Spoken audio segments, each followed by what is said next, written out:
The rain had been falling for 3 days straight when Olivia Hayes ran out of excuses.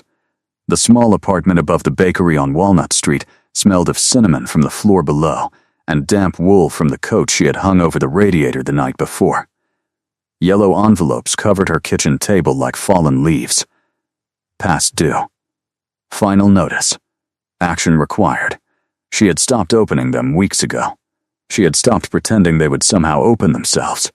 Across the room, her laptop hummed on the second-hand desk her father had built her the year she graduated from nursing school, back when she still believed degrees were promises and promises were kept. The screen glowed with a single email she had read so many times, the words had started to feel like a prayer she did not deserve.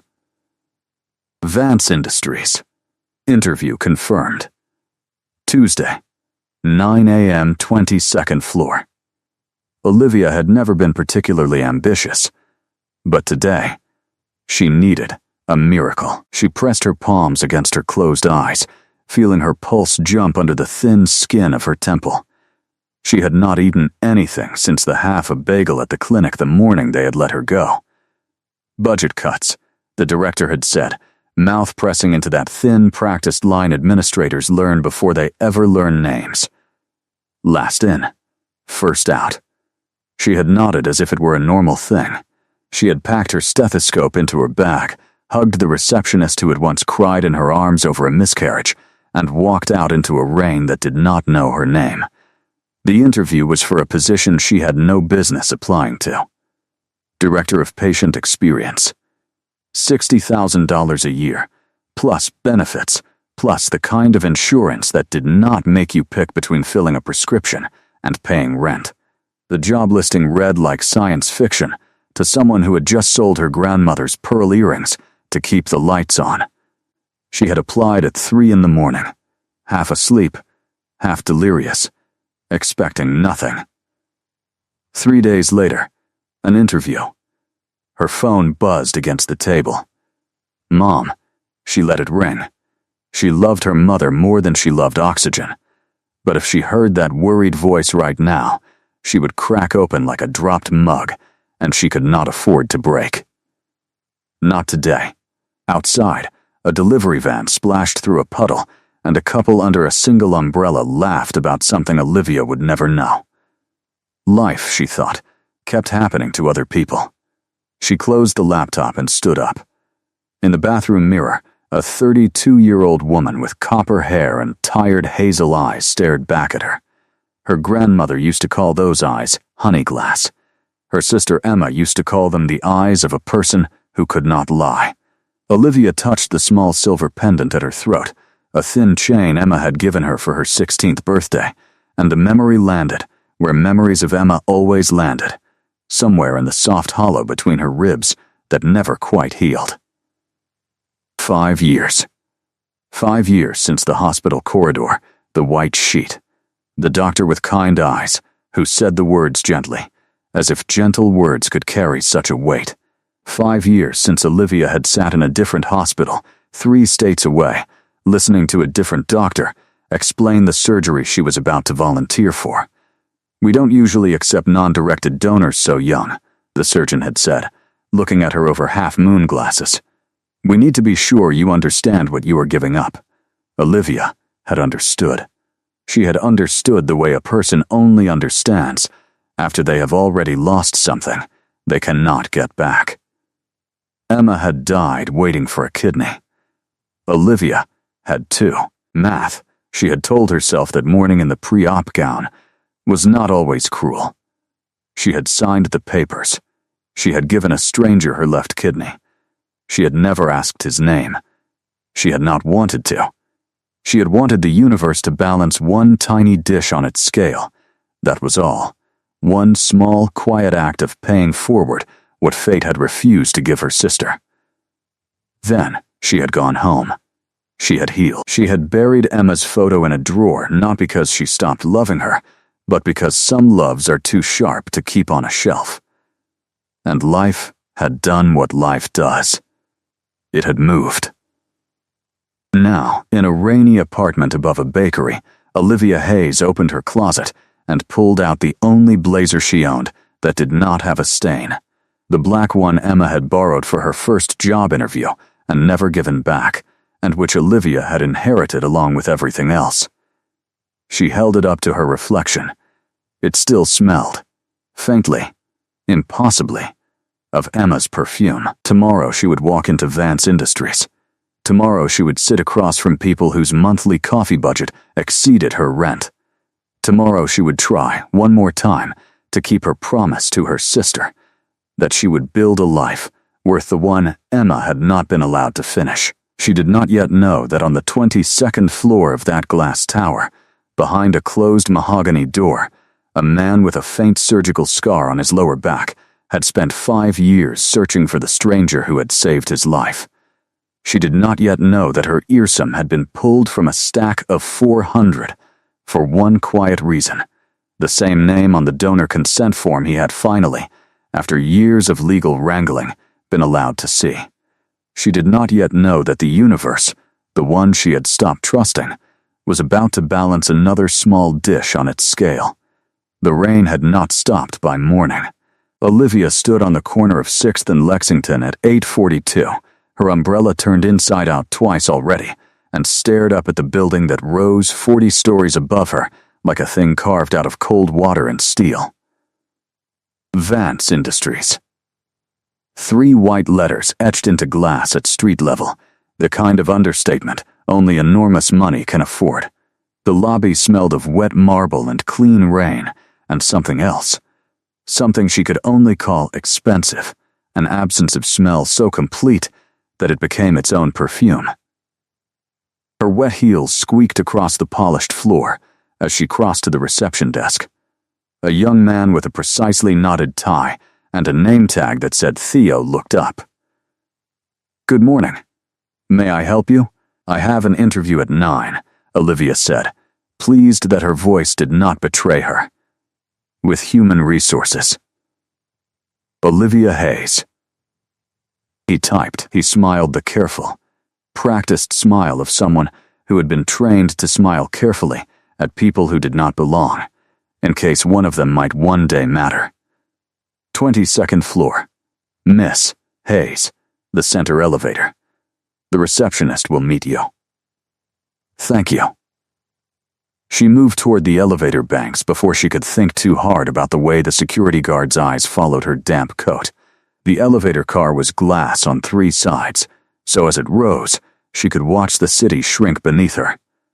By the 10th floor, the umbrellas on the sidewalk looked like dropped petals. By the 18th, the rain looked almost beautiful. By the 22nd, she had counted her heartbeats and lost track twice. The doors opened onto a hallway of soft gray carpet and warm walnut walls. A woman with a silver bob and reading glasses pushed up into her hair rose from a low couch. Ms.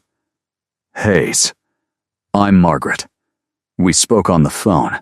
Olivia shook a hand that was cool and dry and reassuring in the way a teacher's hand can be. Thank you for coming in. Sorry about the weather. Margaret led her down the hallway past offices that were mostly glass, mostly empty at this hour, the morning light spilling across desks that looked more like art installations than workstations. There were no cubicles, no tired carpet, no motivational posters with eagles on them. There was a small kitchen with a marble counter and an espresso machine that looked like it had been designed by someone who hated wasted seconds. The air smelled faintly of bergamot. Olivia, walking 3 steps behind Margaret in shoes she had polished twice in the dark this morning, felt the familiar small panic of belonging nowhere.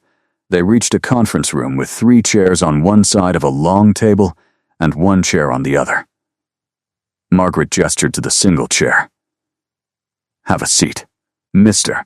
Reyes from HR will be in shortly along with our chief people officer and 1 other interviewer. Would you like some water? Coffee? Tea? Water, please. Margaret poured from a glass pitcher into a glass that was so thin Olivia was afraid to lift it. Then she smiled, the first warm smile Olivia had received from anyone in 24 hours. You'll do fine. I read your file. You're more qualified than half the people on this floor. They just don't know it yet."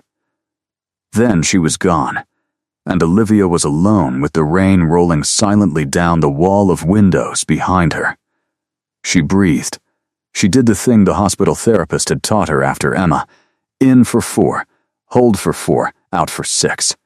She set her shaking hands flat on her thighs, where they would not be visible above the table. She glanced at the artwork on the wall, a large abstract piece in soft grays, and a single surprising thread of red, and tried to read it the way she read patience, looking for what it was hiding. She did not hear the door open. She heard, instead, the soft sound of 3 people coming in at once, the small ballet of professional bodies. Mr. Reyes, mid-50s, kind face, expensive glasses. The chief people officer, a tall woman named Lynn, with the calm gaze of a person who had never lost a negotiation. And, between them, a younger man, late 30s at most, dark suit, no tie, dark hair cut short, a faint, almost invisible line of a healed something near his left jaw, who did not introduce himself, who sat at the far end of the table, who did not lift his eyes from the folder in front of him for 30 long seconds, and who, when he finally did, looked at Olivia with the exact expression of a man who had just opened a door he had been knocking on for 5 years, and found on the other side the person he had stopped allowing himself to expect. "Miss Hayes, Miss," Reyes said warmly. "Thank you for joining us. Tell us a little about yourself." Olivia spoke. She did not remember. Later, what she said.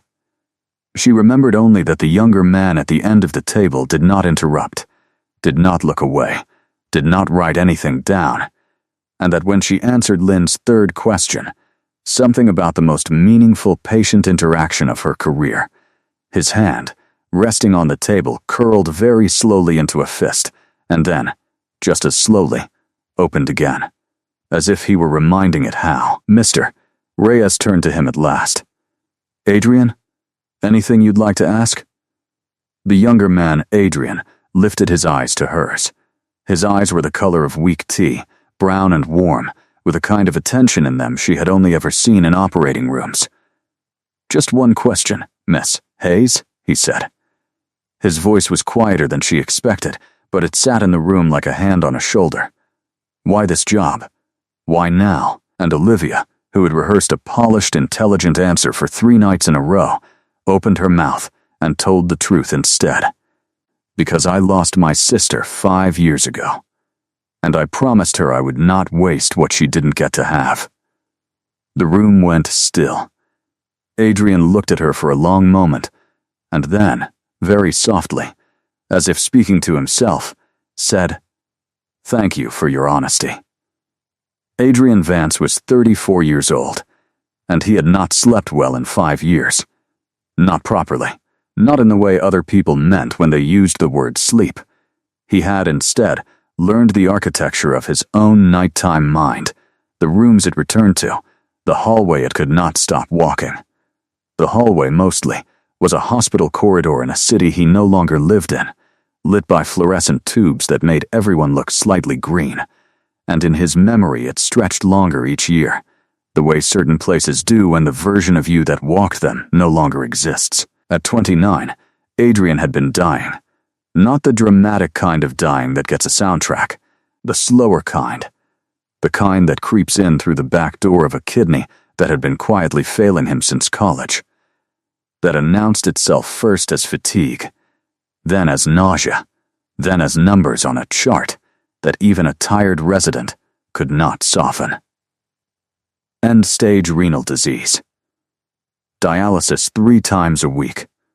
A donor list whose length felt like a sentence. He had been an associate at a small architecture firm then, drafting hotels he would never afford to stay in, sleeping on a futon that smelled like the previous tenant's cat, paying off student loans that would not have noticed if he stopped breathing. His parents, both schoolteachers, had emptied their retirement to help with his medical bills, and he had hated the way their faces looked when they said, "We'll figure it out, sweetheart." He had hated needing them. He had hated needing anyone. And then, on a Tuesday in March, a nurse had walked into his hospital room and told him, A non-directed donor had been found. A what? He had asked, because the word non-directed had sounded like a Wi-Fi setting. Someone, the nurse said gently, has decided to give one of their kidneys to a stranger. We ran the cross-match this morning. You are her best match in the regional network. Her, Adrian had repeated, because there had to be a word to hold on to, and her was as good as any. Her, the nurse, had confirmed. She has asked to remain anonymous. 2 weeks later, he had woken up in a recovery room with a thin, neat line of staples along his lower back and a feeling he had no name for, as if a window had been opened inside him after years of stale air. He had cried for 3 minutes and then refused to cry again.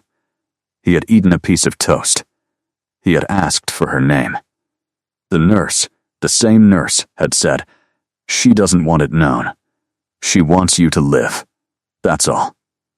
Adrian had nodded as if he understood. He had not understood. He had spent 5 years not understanding.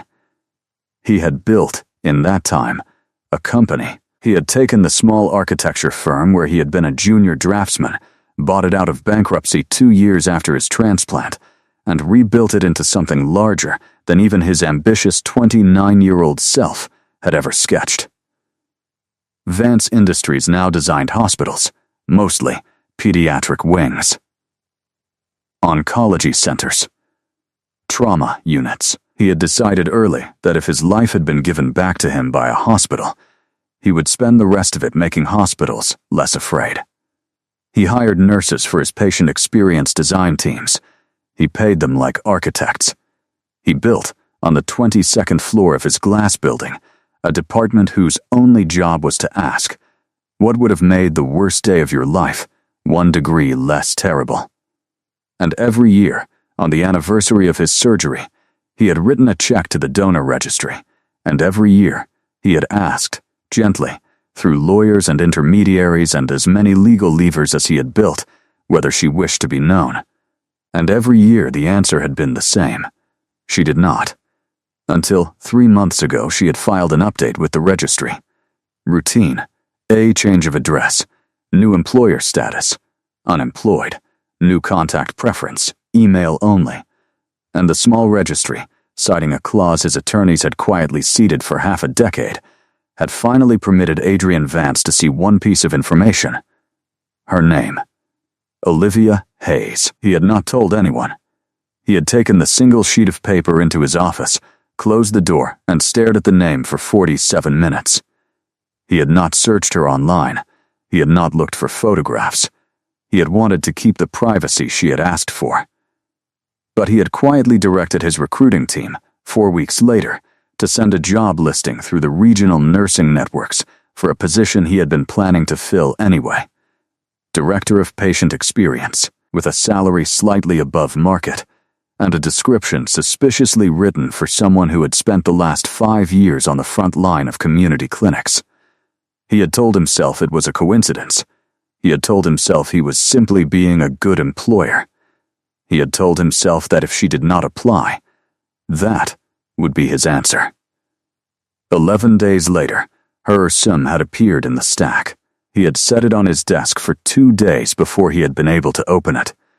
When he had finally read it, he had recognized her photograph the way one recognizes a face in a recurring dream. She was 32 now. Her hair was a little longer. Her eyes still looked like a person who could not lie. He had stood at his window for a long time that evening, watching the lights of the city blur in the rain, and asked himself, quietly, what kind of man uses his company to find a stranger who is explicitly asked not to be found? The answer was that he did not know. He did not know whether he wanted to thank her, or marry her, or simply sit in a room with her for 10 minutes and breathe the same air without telling her anything at all. He did not know whether what he felt was gratitude or obsession, or whether the two were the same thing wearing different coats. He only knew that he had to see her, once, with his own eyes, and that if she walked into the conference room and his hands shook, he would put them under the table. That morning, he had taken off the cufflinks that drew attention. He had asked Mr. Reyes to lead the interview. He had told Lynn he would be observing. He had not told either of them why. He had been sitting in the conference room for 10 minutes before she arrived, watching the rain, when Margaret opened the door and said, "Miss Hayes is here." And Adrian Vance, who had not slept well in 5 years, who had built a company out of grief and arithmetic, who had practiced this moment in his head until it lost its edges, looked up to see the woman who had given him her left kidney, without ever asking his name, and felt his entire life rearrange itself, very quietly, around a single, ordinary syllable. Oh. She did not recognize him. Adrian had known she would not, but the small, foolish part of him that had been carrying her around like a folded letter for 5 years had hoped. Anyway, he looked nothing like the man he had been when she had given him her kidney. That man had been thinner by 20 pounds, his skin the color of weak coffee from years of failing blood, his hair too long because he had not had the energy to sit in a barber's chair, his cheekbones sharp in a way that was not handsome, but haunted. That man she had never seen. She had not asked to. She had signed her name and gone home and gotten on with the business of grieving her sister, and her great mercy had been to leave him his anonymity along with his life. Now she sat across from him in a conference room, high above a rainy city, blinking slightly because the artwork on the wall behind him kept catching her peripheral attention, and she answered Lynn's careful, professional questions with a clarity that made the other two interviewers exchange a look. She was good at this. She was good at people. She did not perform compassion the way some clinicians did, with a head tilt and a softened voice. She did the harder thing, which was to listen as if you were the only person in the room with anything important to say. Adrian watched her speak about her years in community nursing, about the small triumphs that mattered more than the big ones, about a 14-year-old patient she had once sat with through a panic attack in an ER hallway, because there were no rooms left, and the boy had not stopped crying until she had told him, very quietly, that the wall behind his back was solid, and so was she, and that was as much certainty as either of them needed. Lynn asked her about leadership. Olivia spoke about teaching new graduates how to apologize. Mr. Reyes asked about conflict. Olivia described, without naming names, the day she had reported a senior physician for cutting corners on a child's pain protocol and the months of cold treatment that had followed. She did not boast. She did not embellish. She told it the way you tell a true story to one person you trust. At one point, Adrian asked, "You said you promised your sister. May I ask what the promise was?" Olivia's eyes flicked to the window for half a second, and Adrian watched her hand find the small silver pendant at her throat, without seeming to know it was looking for it. "That I would not waste being the one who got to stay," she said. Adrian felt something move behind his ribs that he had no professional language for. He nodded once. He did not trust his voice for several seconds. Mr. Reyes wrapped the interview with the usual choreography. Next steps, timelines, references. Olivia rose. She shook 3 hands. Adrian's was the third. Their palms met for perhaps 1.5 seconds. He noticed 3 things in that single contact.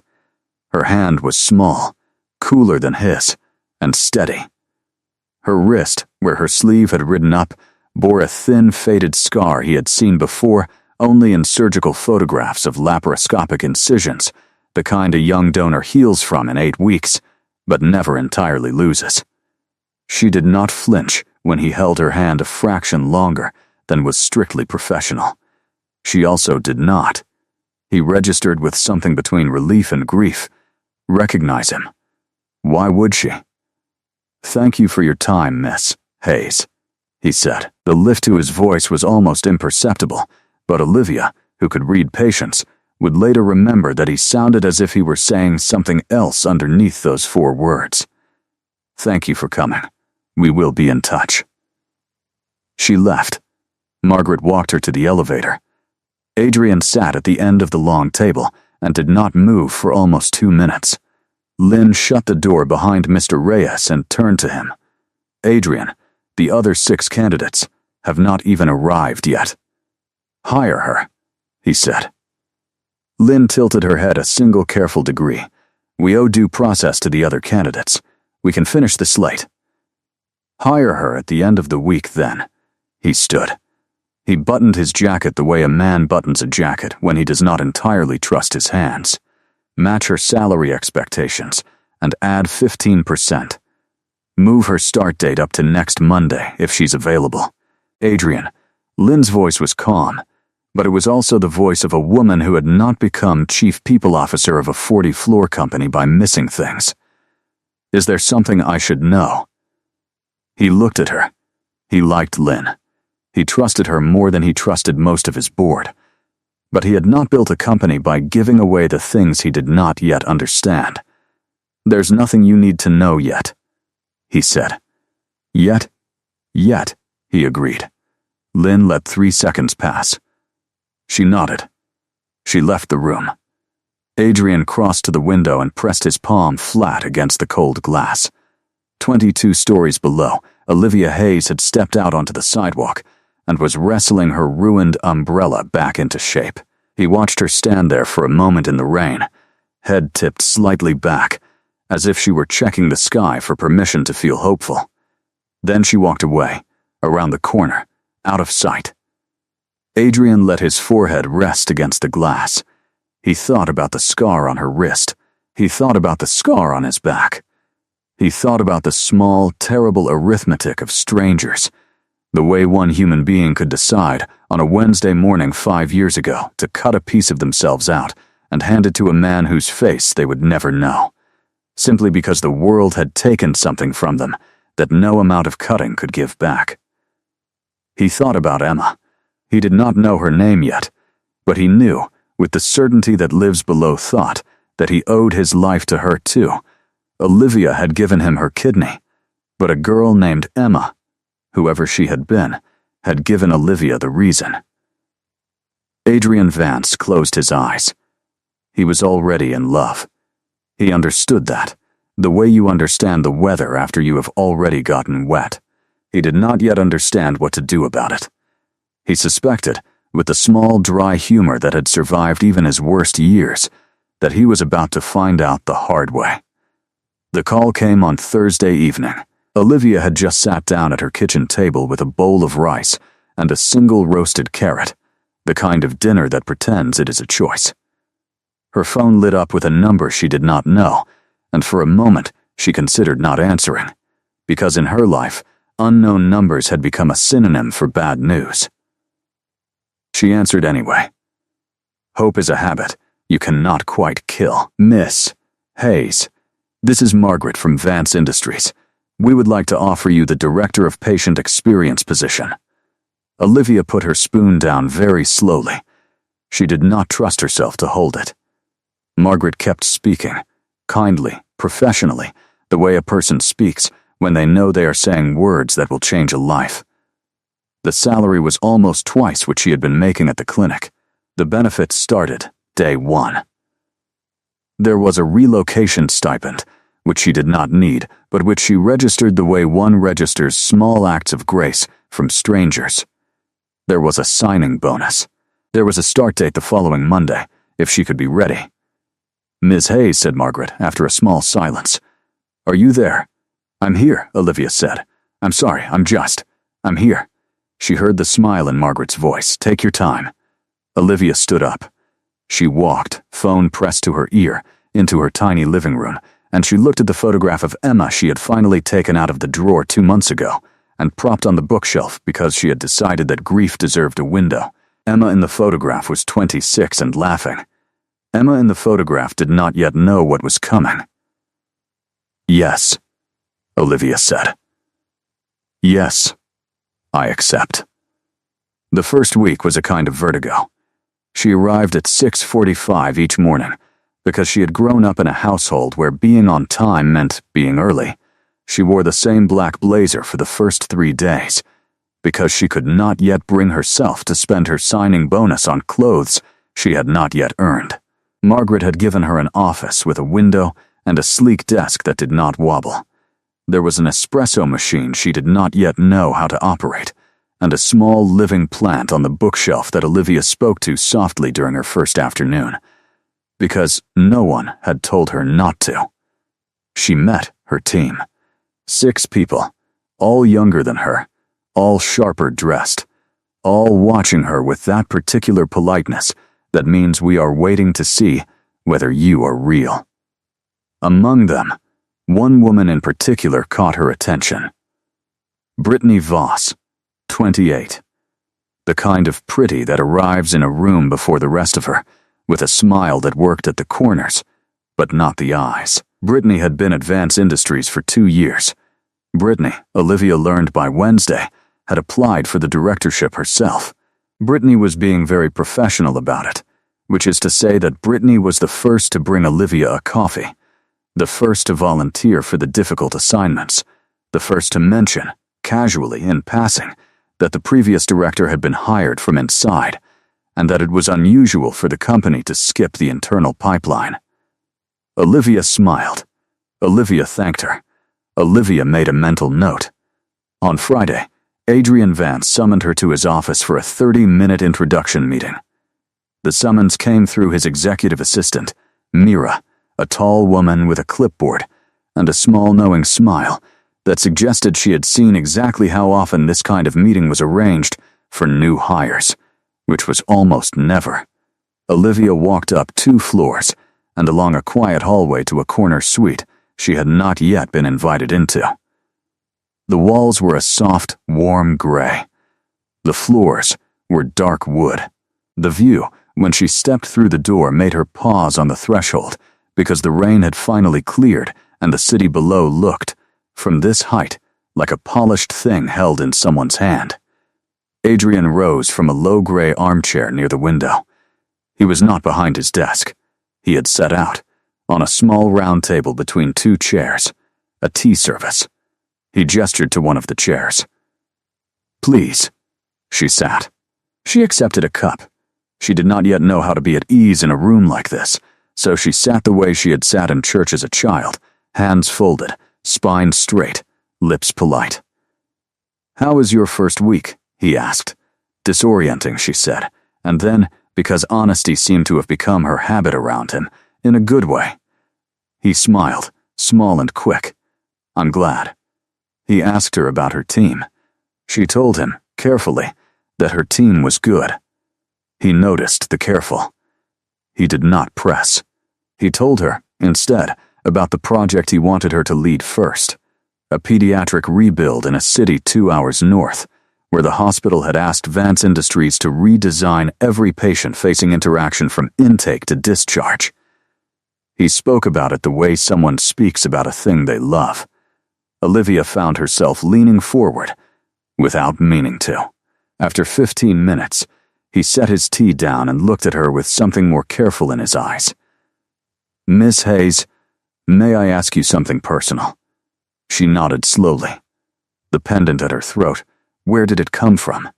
Her hand rose to it the way it always did, half a thought ahead of her. "My sister gave it to me, when I was 16. She wore it every day until..." She paused. "Until she got sick." Adrian did not look away. "I'm sorry." "Thank you." Most people apologize and then quickly change the subject. He did not. He sat with the small silence, the way one sits with someone in a hospital chapel. Then, he said, quietly, "May I tell you that you remind me of someone?" She lifted her eyes, surprised. "Who?" He looked at her for a long moment. "I'm not yet sure how to say it," he said at last. "I would like to be allowed to figure that out." Olivia, who had been preparing for the meeting to end, and was instead being asked, very gently, to remain inside it, found that her heart was beating in her ears. "All right," she said. Then she added, with a small smile of her own, "as long as it isn't a tax problem." He laughed. He had a real laugh, a low one she had not expected, and it caught her off guard the way real laughs do when they come out of careful men. "Not a tax problem," he said. I promise." Mira knocked once on the door at the half-hour mark, and the meeting was over. Olivia rose. Adrian rose. They shook hands again. This time, when his palm closed around hers, she became suddenly aware that he was holding her hand the way someone holds a thing they are afraid will break if they look directly at it. "Welcome to Vance, Miss Hayes," he said. The lift again was almost imperceptible. He sounded as if he were saying something else underneath those 4 words. Walking back down the hallway toward the elevator, Olivia did not look behind her. She did not see Adrian Vance lower himself slowly into the chair she had just left and press the heels of his hands against his closed eyes for a long time, the way a man presses against a wound, not to stop the bleeding but simply to feel it. She did not see him whisper, to no one, "Thank you," the way a person whispers a prayer they have been saving for years. In the second week, Olivia learned the rhythms of a place that had been built by someone who took rhythms seriously. Meetings ended on time at Vance Industries. Deadlines were respected as if they were people. The phrase "that is not my job" had been quietly retired from the building's vocabulary. Because Adrian Vance, on his first day as owner 6 years ago, had told every department head a story about a janitor in a hospital who had once stopped him from walking into a contaminated stairwell, and had then said, gently, "No job here is so important that it gets to ignore another." Olivia heard the story from Mira on her 7th day, when she found herself, by accident, walking with the executive assistant to the building's small basement gym. She thought about it for the rest of the afternoon. She thought, also, about the way her new boss had said her name. Ms. Hayes, as if her name were a small bell he was setting down on a table very carefully. The pediatric project consumed her days. The hospital 3 hours north by car was a 60-year-old building with kind staff and a tired soul. And Olivia, by Wednesday, had filled half a notebook with observations of how the place currently failed children. She made 2 site visits that first week. Adrian sent his driver each time. The car was a quiet black sedan with a soft leather interior, and the driver, Charles, a man with the calm gray hair of someone who had seen too many billionaires to be impressed by any of them, became, over the course of those long drives, one of Olivia's small, unexpected anchors. He brought her coffee in a thermos with 2 sugars. He played quiet jazz over the sound system. He did not ask questions she did not want to answer, but he answered, kindly, the questions she did ask. "How long have you worked for Mr. Vance?" she asked on the second drive. 5 years, Charles said, since just after his surgery. She blinked. Surgery. Charles glanced at her in the rearview mirror, his eyes inscrutable. "He had a transplant, ma'am. It is not something he speaks about publicly, but it is not a secret either. He is a kidney recipient." Olivia did not say anything for a long moment. She watched the highway unspool. She thought mildly about the surprising number of people in any given city who had been given second chances by strangers whose names they did not know. She thought, briefly, about the line on Adrian Vance's hand when he shook hers, the small, almost invisible signature of a person who had spent time on dialysis. She had not registered it consciously in the moment. Now, in the back of his car, she registered it. She did not connect it. There was no reason for her to connect it. The number of kidney recipients in the country was in the tens of thousands. She had given her kidney through a paired exchange program in a different state. The man who had received it could be anywhere. She wished him well, whoever he was. She always had. She turned her head to the window and watched a field of brown winter grass go by. Back at the office, the trouble began the way trouble usually does. Quietly, with paperwork. On Thursday morning, Olivia opened her inbox to find an email from Brittany Voss, copied to half the department, raising a concern about Olivia's first project plan. The concern, as written, was reasonable. The tone, as written, was almost reasonable. The effect, as written, was to make a brand new director appear, in writing, to have made a beginner's mistake. Olivia read the email twice. She poured herself a glass of water. She walked calmly to Brittany's office, which was 4 doors down from her own. Brittany looked up from her screen with an expression of careful surprise, as if she had not been expecting Olivia to come find her. "Hi," Olivia said pleasantly. "Do you have a moment?" "Of course." Olivia closed the door behind her. She did not sit. She did not raise her voice. She said, "Brittany, if you have feedback about my project plan, my door is open. Please bring it to me first. We can copy the team after we have aligned." Brittany's smile widened by a careful millimeter. "Of course. I apologize if it came across the wrong way. I just thought it was important to be transparent." "Transparency is good," Olivia said evenly. "So is courtesy. We will do better next time. Both of us." She left. She walked back to her office. She sat down at her desk. Her hands were shaking, but only slightly, and only because she had grown up the kind of girl who had to teach herself not to apologize for occupying a room. She breathed. She replied to Brittany's email with 3 short, clear sentences that addressed the concern, agreed with the parts worth agreeing with, and politely closed the rest. Then, she got back to work. By Friday, the office had registered the small shift in temperature. Brittany was warmer to her in the hallway. Brittany made a point of laughing too loudly at one of Olivia's small jokes during the team stand-up. Brittany also, Olivia noticed, spent more time than usual in conversations with 2 younger team members near the kitchen, lowering her voice each time Olivia walked past. Olivia made a second mental note. That afternoon, Adrian Vance walked the floor, which was something he apparently did once a week, unannounced, with a cup of coffee in his hand and an open expression that invited people to wave him over. He paused at Olivia's door. Brittany, who was, by absolute coincidence, walking past at that moment, slowed slightly. Adrian leaned against the doorframe. He did not come in. "How is the project going, Miss Hayes? Good?" she said. "We will be ready for the design charrette next week." He nodded. "Anything you need?" She hesitated. Her eyes flicked, very briefly, past him to where Brittany was lingering at the espresso machine, pretending to wait for the phone.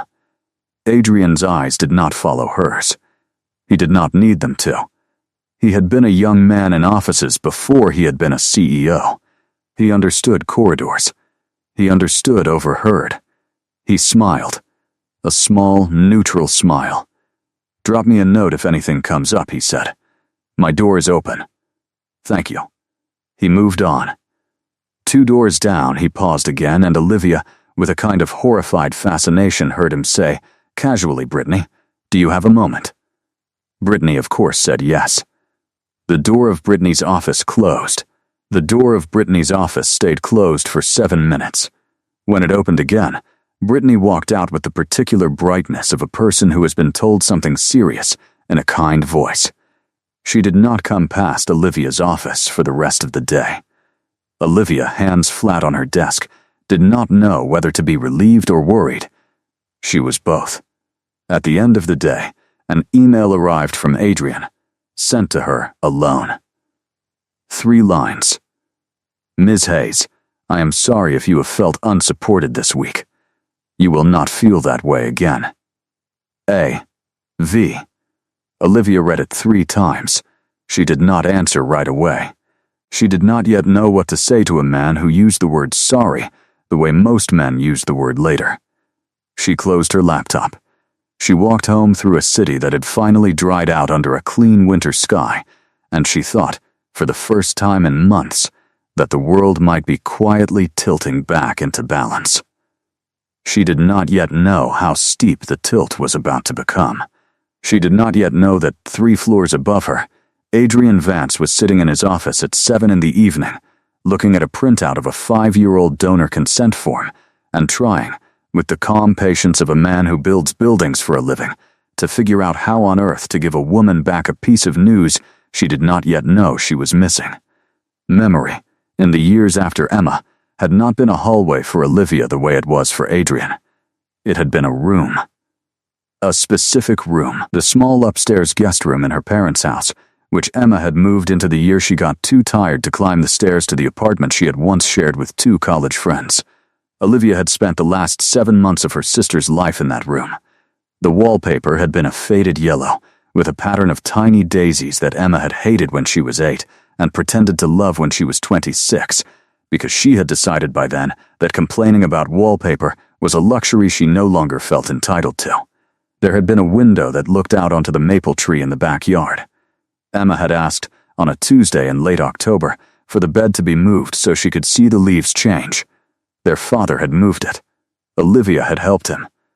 Emma had said, lying back against her pillows, "Better, the maple had gone red on Thursday." Emma had said, "Look at that. That is the color of a heart attack in a Hallmark movie." They had laughed. They had laughed often that month, the strange high laughter of people who know the runway is short. Olivia had begun the registration process for kidney donation in September, when Emma was already past the point where her own kidneys could matter to anyone, including her. The donation, she had been told, would not save her sister. The donation, she had told the social worker, was not for her sister. The social worker, a woman named Renee who had a calm, careful face and the kind of patience that took a decade to grow, had nodded. "People donate for many reasons," Renee had said. "We don't grade them.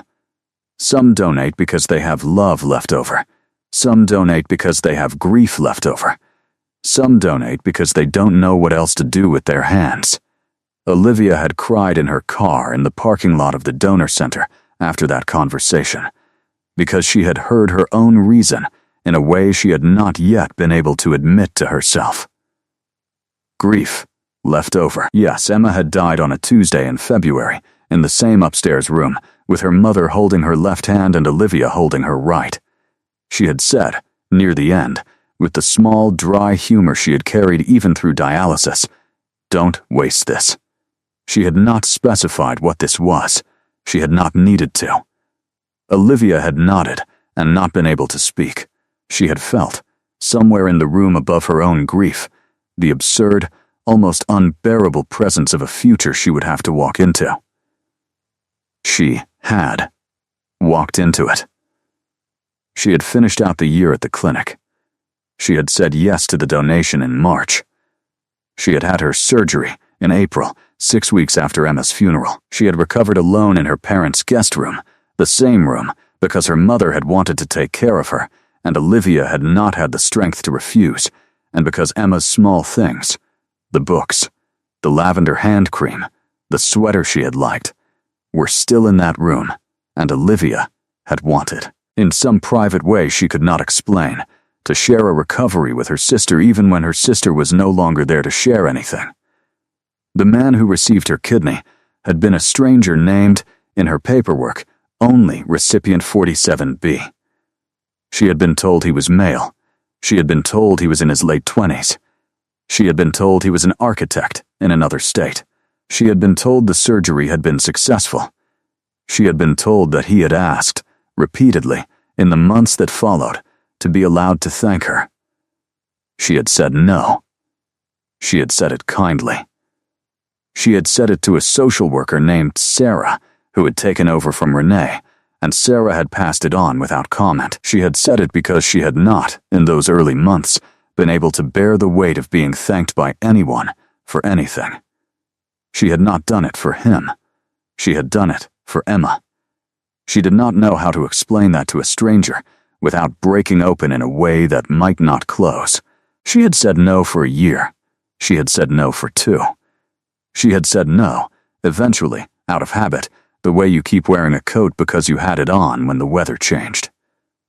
By the 3rd year, she had stopped getting the request.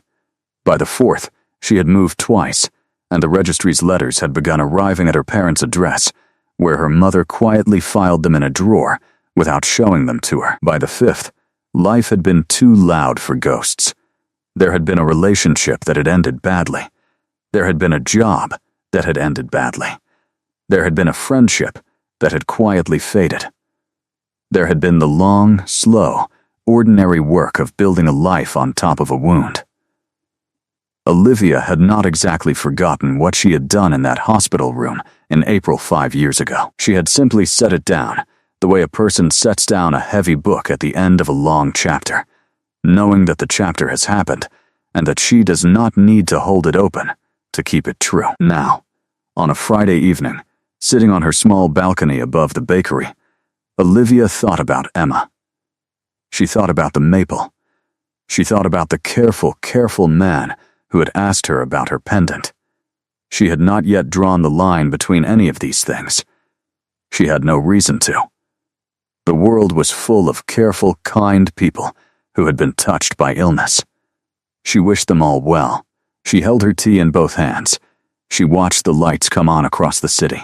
She let herself, for the first time in weeks, feel the small and unexpected weight of something like joy. She thought, almost out loud, I might be okay.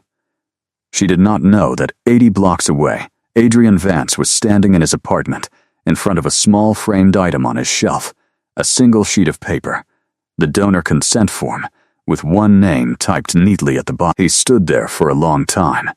He did not pick it up. He simply looked at it. Then he turned the lamp off and went to bed, and slept, properly for the first time in 5 years, for almost 3 hours. The Vance Industries annual gala was held on the second Saturday in November, in the grand ballroom of a hotel that smelled like cut roses and old money. Olivia received the invitation through Mira on Tuesday. +1. The invitation said politely. Olivia did not have a +1. She had instead a friend named Priya from her clinic days, who had once, at age 28, gotten her into a black tie wedding by claiming to be a visiting cardiologist. Priya owed her a dozen favors. Priya was thrilled.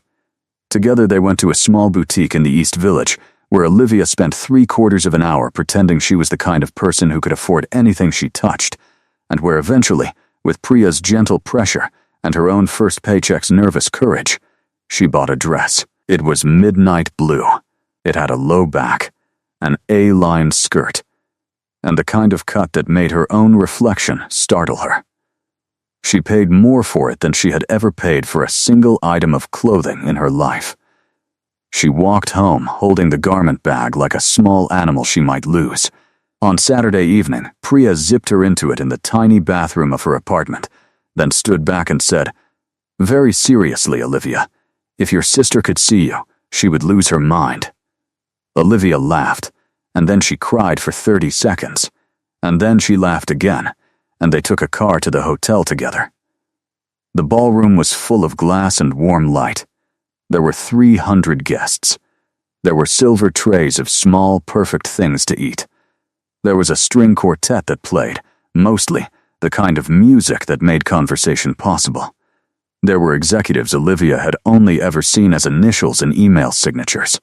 There was Brittany, in a slinky red dress, who waved across the room with the bright, brittle smile of someone keeping a careful inventory. And there was Adrian Vance. He stood near the windows with 2 members of his board. He wore a tuxedo that fit the way only an expensive tuxedo fits. He turned, the moment Olivia entered the room, as if his head had been tuned to her arrival on a frequency he did not control. He did not stare. He did not need to. He absorbed her presence the way a wall absorbs sound. Then he resumed his conversation. Olivia and Priya circulated. Olivia met executives. Olivia smiled. Olivia accepted a glass of champagne and did not, despite the long evening ahead, drink it. She watched Brittany across the room, leaning in too close to one of the senior partners, laughing at something he was almost certainly not as funny as he thought he was. She watched the older guests, the husbands and wives, the way they touched each other's elbows. She watched, with a kind of bemused gratitude, the elaborate human theater of money. Adrian came to her at the 3rd hour. Priya, who saw him approaching, executed a small, tactful disappearance toward the dessert table. "Miss Hayes," he said, drawing up beside her at the window. "Mr. Vance," she said. She tried for ease. She thought she achieved it. "You look well," he said. He paused, as if he had heard, in his own voice, how badly that small sentence had failed to carry the weight he had given it. You look. He tried again, more carefully. Beautiful.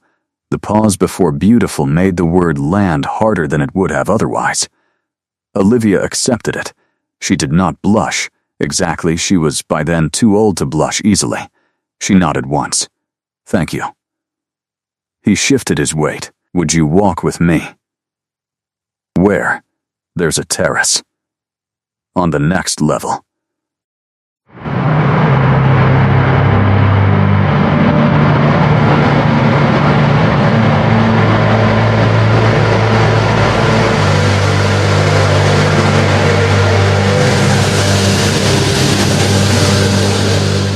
I'd like to talk somewhere a little less loud.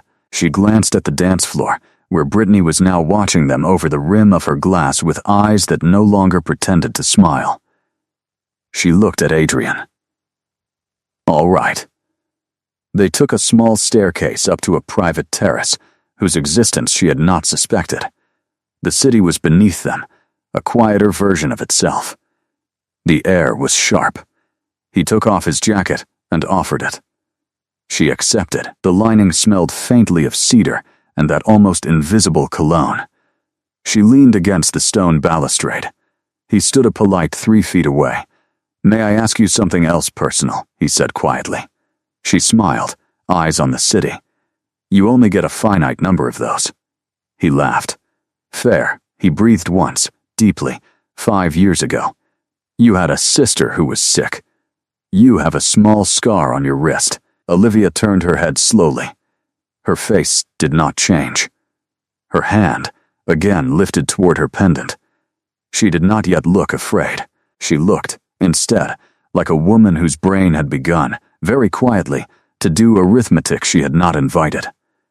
Mr. Vance, she said carefully. He looked at her. His eyes were not careful.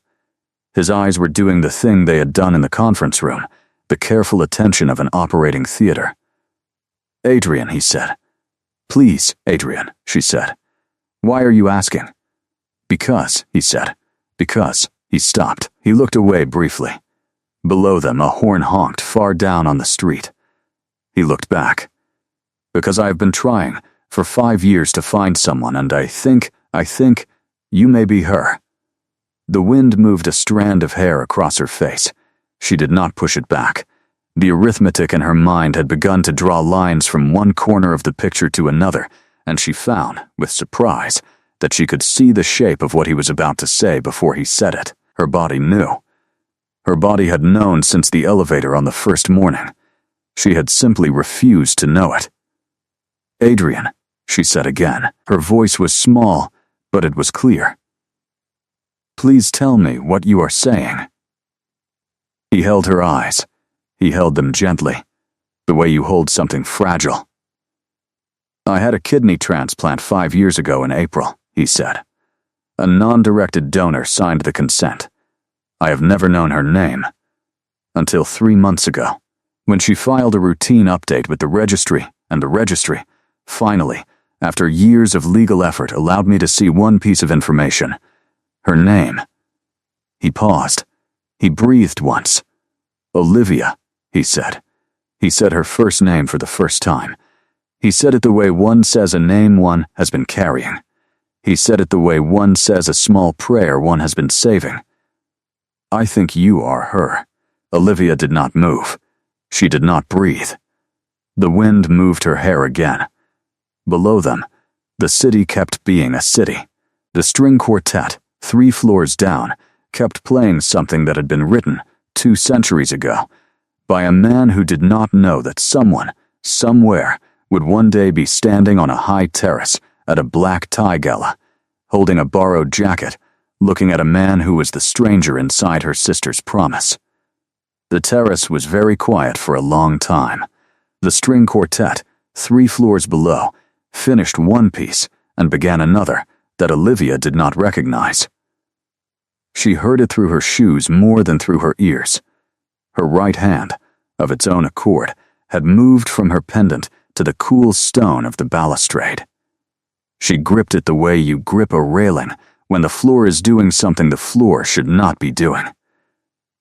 Adrian did not step closer. He did not reach for her. He gave her, instead, the gift she had not known he understood she would need. Space. "May I sit down?" she said at last. Of course. There was a small wrought iron table with 2 chairs near the door to the stairs. He pulled one out for her, then sat in the other across from her at a careful angle. The borrowed jacket slid off her shoulder. He caught it. He did not put it back. He folded it neatly across the spare 3rd chair and waited. "April 15th, Olivia said. Her voice was steady, but it was the steadiness of someone walking on ice. "That was the date of my surgery. April 15th, Adrian agreed quietly. "State began with P," she said. "Pennsylvania," he said. "I lived just outside Philadelphia at the time." She closed her eyes. She had not allowed herself, on the drive to the hotel earlier, to consider how much of the original paperwork she still remembered. The body, it turned out, kept its own ledger. "The recipient was an architect," she said. "Yes." 29. "Yes." Olivia opened her eyes. They were wet now, but they were not pouring. They were the careful, contained wet of a person who has spent 5 years learning that grief, like ink, can be metered. "You were dying," she said. Adrian's eyes were also wet, but neither of them mentioned it. "Yes," he said. He said it the way you confirm a small, settled fact. "And someone gave you." She could not finish the sentence. "Someone gave me her left kidney," he said gently.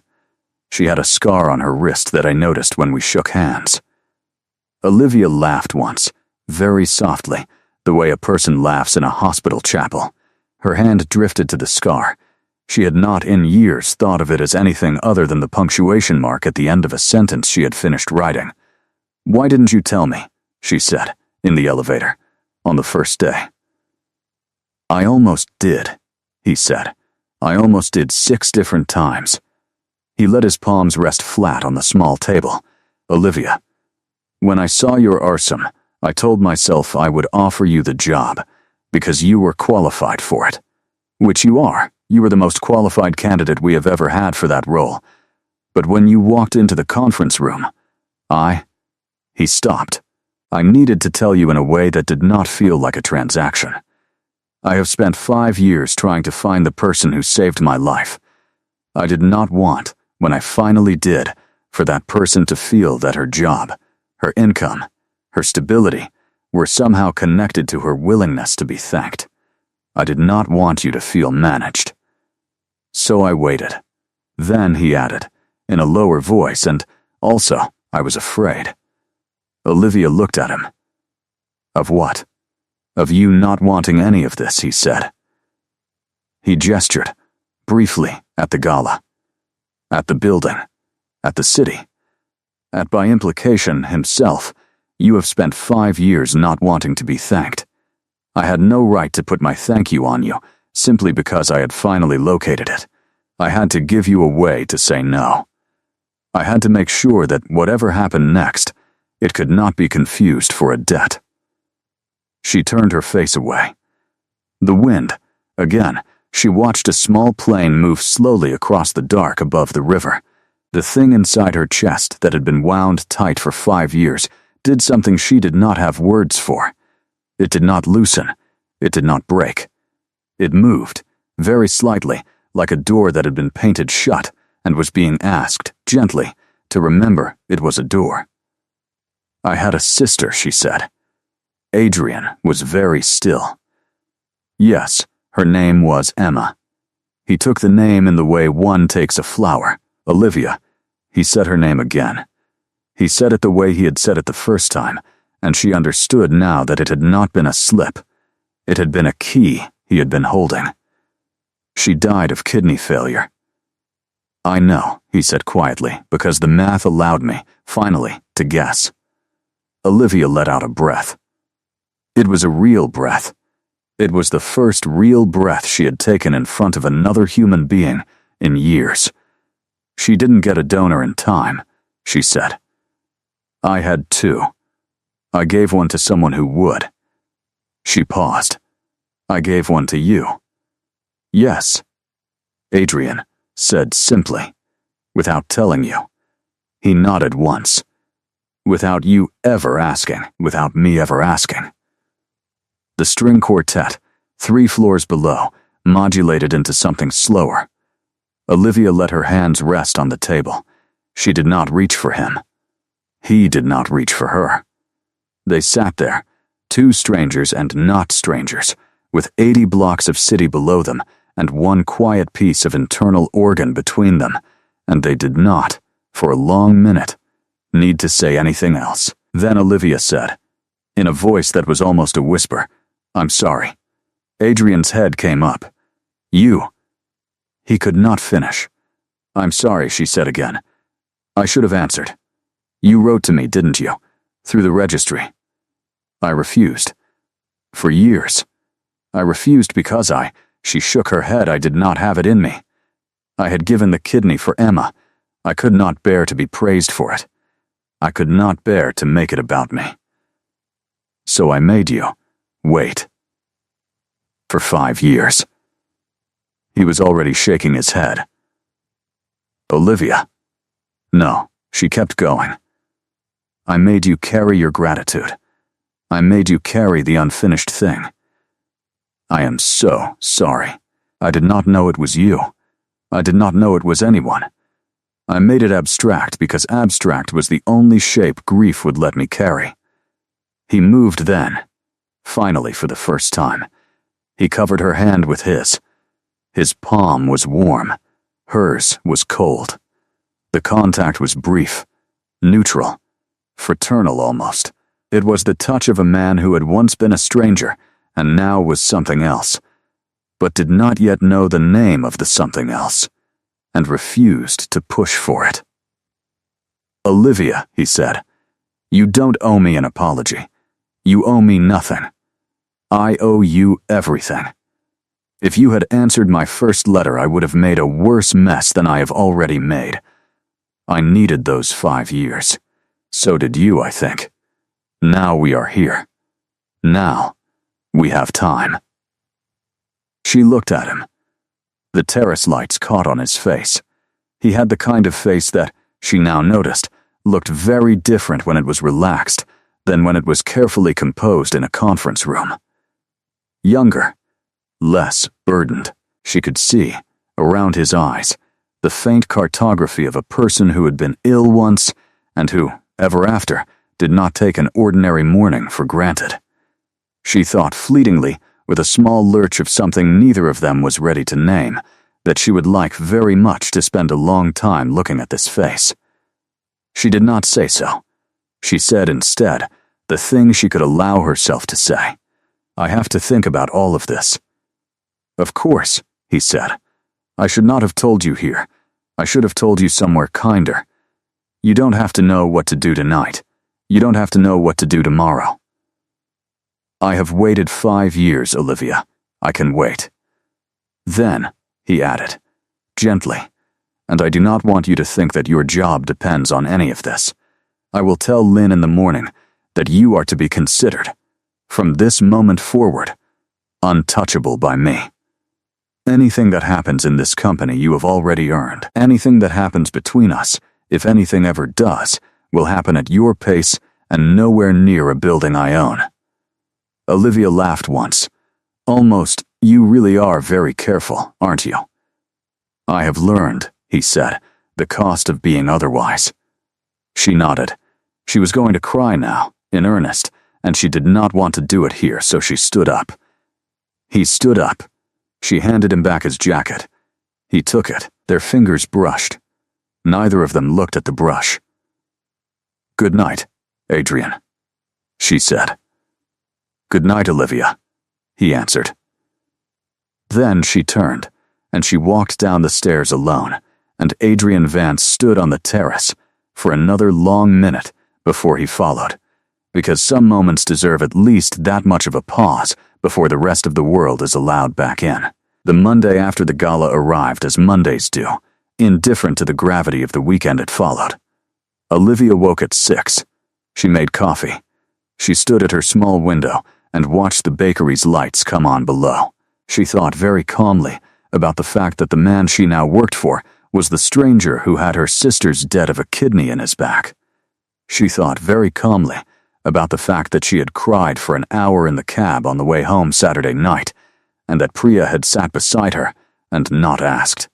She thought, also, that this was the first Monday in 5 years she had woken up before her alarm without dread. She did not know yet what to make of that. She got dressed. She went to work. The day was ordinary. So was the next. Adrian, true to his word, did not appear on her floor. He sent 2 short emails, one with a question about a vendor, one approving a budget line. He signed them AV. He did not write Olivia. He did not write anything that could be mistaken for a coded second message. She found, with surprise, that this courtesy, far from disappointing her, steadied her. Then, on Thursday, the trouble that had been gathering since her first week broke its banks. It came in the form of a meeting Lynn called at 4 in the afternoon, in the small conference room next to Lynn's office, with Mr. Reyes from HR, the head of corporate security, and Olivia herself. Brittany Voss was not in the room. Brittany Voss was the topic of the room. "Miss Hayes," said Lynn. She had her glasses on. Her voice was kind, but not soft. "We have a situation that involves you, and we wanted to bring it to you directly. There has been an unauthorized leak." Olivia's stomach moved 1 inch. "A leak," she repeated. "The hospital project," said Mr. Reyes, the pediatric one. "A summary of our intake redesign, with cost estimates, was sent to a competing firm last night from an internal address." Lynn slid a piece of paper across the table. It was an email. It had been sent at 10:47 p.m. Wednesday night. It had been sent from Olivia's account. Olivia read it. She read it again. She set the paper carefully on the table. "I did not send this," she said. Lynn nodded once. "We did not think you did. We brought you in because we wanted you to hear this from us before you heard it from anyone else. Our security team has already pulled the logs. The email was sent from a workstation in your office during a period of time when, according to the building's badge data, you were not in the building." Olivia let out a slow breath. "Okay, Mr. Reyes leaned forward gently. "We are still confirming details. Someone used a workstation in your office. We have video. The face in the video is not yours. The head of security, a quiet man named Daniels, slid a printout across the table. The image was grainy, but it was unmistakably Brittany. Olivia did not say her name. She did not need to." Lynn watched her face. "We are still doing the procedural work," Lynn said. "We will not act on anything until that is complete. But I wanted you to know that we know. And I wanted you to know that this conversation is being handled at my level, and Mr. Reyes's level only. Mr. Vance has not been informed yet." Olivia looked up sharply. "Why not?" "Because," said Lynn, with the careful neutrality of a person who has already had a private conversation about this, "Mr. Vance has asked, very specifically, to be removed from any decision-making that involves you. He wants to ensure that there is never a question about whether your career here was shaped by anything other than your work. So when this came across my desk this morning, I followed his instruction. He will be informed when we are done, not before." Olivia's chest moved. Once, she did not know whether the small bright thing she felt in that instant was gratitude, or guilt, or some hybrid only adults are allowed to feel. "Thank you," she said. "Thank you for telling me directly." Lynn nodded. "We will need to talk to Brittany. We would like, if you are willing, to give her one chance to explain herself." Olivia thought for a moment. "Yes," she said. "Give her the chance." The conversation with Brittany took place at 5. Olivia was not in the room for it. She was at her desk, packing her bag, when Brittany emerged from Lynn's office at 5:38 with red eyes and a cardboard box. Their eyes met across the open floor. Brittany did not say anything. She did not try. She walked to the elevator with her box held tightly in both arms, and the elevator doors closed on her, and Olivia did not feel the small, mean satisfaction she would have predicted she might feel. She felt, instead, sad. Brittany Voss was 28 years old, and had wanted a job badly enough to torch a career for it, and Olivia, who had once been 28, and tired and ambitious, and almost broken by the smallness of her own life, recognized something in that. She did not pity Brittany. But she did not enjoy her loss. She closed her laptop. She put on her coat. She went home. On Friday, Adrian called. The call came through her personal phone at 7:32 in the morning, and her heart, foolish thing, jumped at the screen, because she had wondered all night whether she had any right to want him to. "Olivia," he said, "I am sorry. Lynn briefed me 20 minutes ago. I should have known earlier. I should have made sure my no-touch instruction did not become a no-protection instruction. That is on me." "It is not," she said gently. "They handled it well. They handled it the way you would have wanted me to handle it." He was quiet for a moment. "May I see you?" he said. "Not at work. There is a small park 3 blocks from my building. 6 trees, 2 benches, a fountain that has been broken since I bought the building. I sometimes walk there in the morning. Will you meet me there in 20 minutes? She said yes before she had finished considering. She took the subway downtown. She arrived at the park to find him on one of the benches, in a long charcoal coat she had not seen before, 2 paper cups of coffee on the bench beside him. He stood when she approached. He offered her one of the cups. She took it. It was the way she took her coffee, 2 sugars, the way Charles brought it to her in the car. She noticed that. She did not, this morning, pretend not to. They walked. The fountain, true to his promise, was broken. A pair of pigeons was using its dry basin as a meeting place. Adrian did not bring up Brittany. He did not, in fact, bring up work at all. He asked her about her week. He asked her about Priya, whose name she had mentioned once in passing. He asked her, gently, how she had slept. She asked him the same. "Better," he said. Then, he added, with the small dry humor she was beginning to recognize as the only humor he could bear to deploy about himself, "It turns out the thing that was keeping me awake was not having found her yet." She laughed. She did not look at him. Her throat hurt in a way she did not yet want to acknowledge. They walked one more loop around the broken fountain. Then he said, with the same careful tone in which he had once asked her about her pendant, "Olivia, would you let me, sometime soon, on a day of your choosing, in a place of your choosing, with no work, no titles, no glass building, take you to dinner?" She stopped walking. He stopped too. She looked at him. She thought about Emma. She thought about the small upstairs room with the daisy wallpaper. She thought about the long, slow, ordinary work of building a life on top of a wound, and about how that building was not, perhaps, the same as walling the wound up. "Yes," she said. Adrian Vance smiled. It was not a careful smile. It was, for once, the kind of smile a man smiles when he has stopped doing arithmetic. Their first dinner was on a Tuesday, at a small Italian place a 40-minute walk from his apartment and an hour from hers, neutral ground chosen with the careful diplomacy he applied to most of his life. There were 12 tables. There was a candle on each. The owner, a woman named Rosa, who had been there for 31 years, did not know either of them, which was, Adrian admitted as they sat down, the entire reason he had picked the place. Olivia laughed and ordered the gnocchi. He ordered the lamb. They talked about books. He had not, he confessed, read much fiction in years, and Olivia, in mock outrage, made him write down 3 titles on a napkin.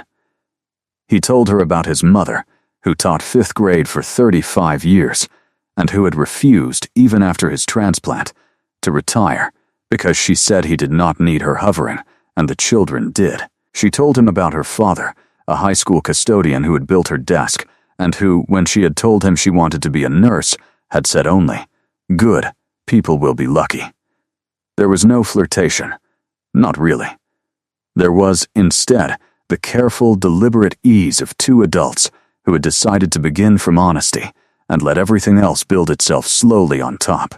3 weeks later, on a Sunday afternoon, she let him meet her parents.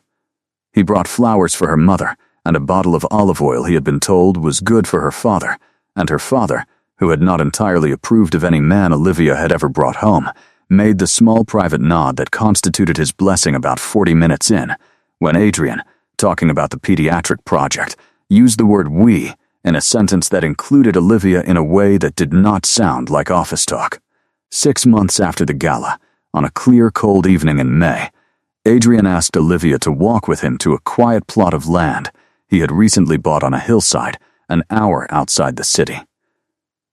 The hillside overlooked a river. There was nothing on the land yet.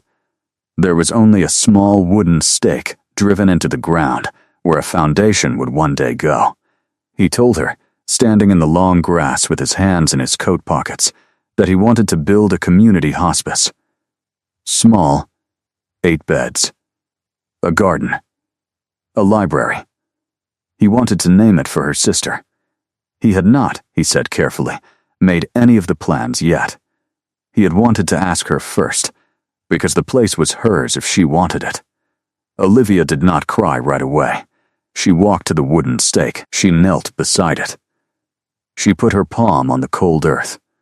She thought, for the 1,000th time and the first time, about the maple tree behind her parents' house, and the small upstairs room, and her sister's right hand in hers, and her sister's small dry voice saying, "Don't waste this." She stayed there for a long minute. Then she stood up, and she turned, and she walked back to Adrian, and she did the thing she had not yet done in 6 months of careful evenings. She reached for him. She put her arms around him. She rested her head against his collarbone. He held her. He did not speak. The wind moved across the long grass. Above them, the first stars were beginning. She said into the wool of his coat, "Yes, yes," she said again. "Yes to the hospice. Yes to Emma. Yes to all of this." He held her tighter. He still did not speak. He did not need to. The story, the part that can be told, ended there, on a hillside above a river, with a wooden stake in the ground and 2 strangers who were no longer strangers, holding each other in the long grass under a sky that had finally, after years of patience, agreed to give them an evening. The hospice opened 2 years later. It is called the Emma Hayes House.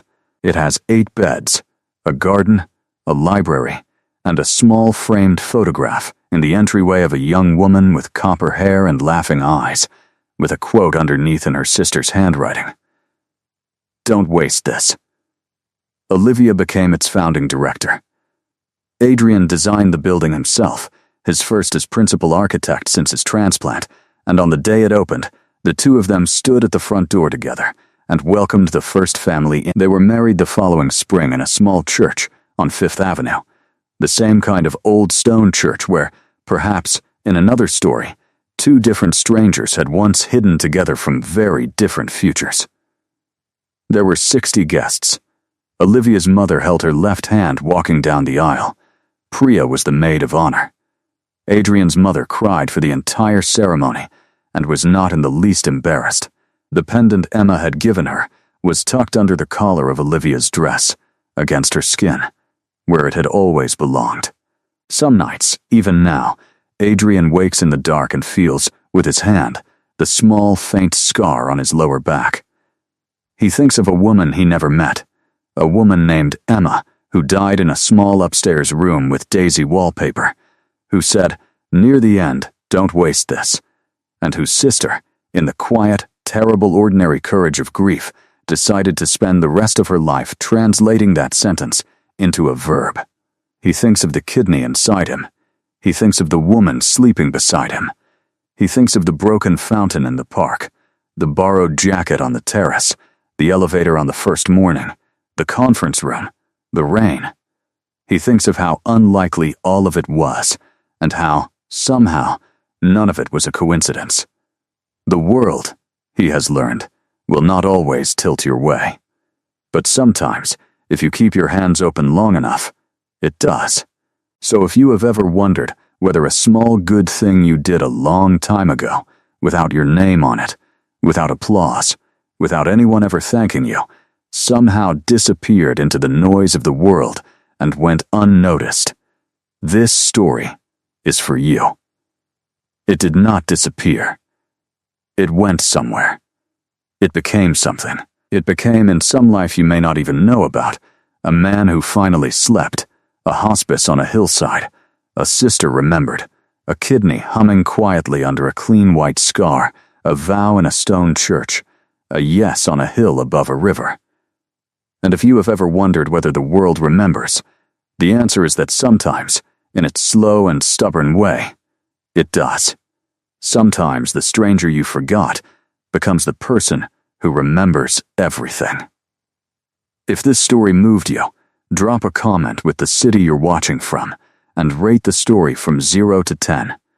Tell us, in the comments, the kindest thing you've ever done that you almost forgot about. We'd like to know. We're listening. We always have been.